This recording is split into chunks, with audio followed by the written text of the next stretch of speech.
Kasus perselingkuhan suami dan ibu Norma Risma kini berbuntut panjang. Usai viral di media sosial, curhatan Norma Risma yang diselingkuhi suami dan ibu kandungnya, kini pihak Rozi Zai Hakiki balik memberikan perlawanan. Setelah sempat lama bungkam, Rozi akhirnya berani muncul ke publik dan membantah telah berselingkuh dengan ibu Norma. Tak sampai di situ saja, Rozi juga berniat akan melaporkan Norma Risma lantaran membuat malu dirinya dan keluarganya. Permasalahan tak sampai di situ saja. Menurut pihak Rozi, Norma Risma juga pernah melakukan pengancaman terhadap dirinya. Bahkan, Norma disebut-sebut meminta uang 500 juta kepadanya saat sebelum menjadi suami istri. Permintaan uang setengah miliar itu dilakukan Norma dengan sebuah ancaman. Hal ini seperti yang diungkapkan oleh Jumadi SH, tim kuasa hukum Rozi. Dalam berkas yang dibawa pihak Rozi, terungkap isi chat antara Rozi dan Risma.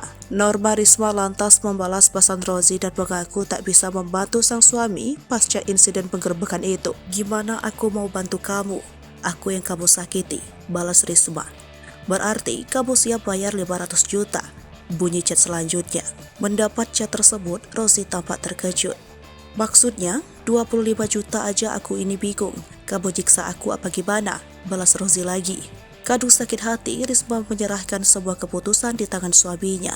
Menurut pengakuan paman Rozi, Rudi keponakannya sempat mendapatkan ancaman dari Norma Risma. Pasalnya, menurut pengakuan Norma Risma di YouTube Deddy Sumargo, Rozi merupakan cinta pertamanya yang sudah pacaran 5 tahun sejak masa SMA. Tak hanya itu saja, Rudi juga mengatakan keponakannya tidak berzina dengan ibu mertuanya seperti yang diungkapkan oleh Risma. Bahkan kendati sudah bercerai, masalah di antara keponakannya dengan Risma sudah berakhir damai. Namun, Risma justru mengunggah postingan soal masalah rumah tangganya di media sosial. Hal ini berdampak pada kondisi Rozi dan keluarga yang merasa malu.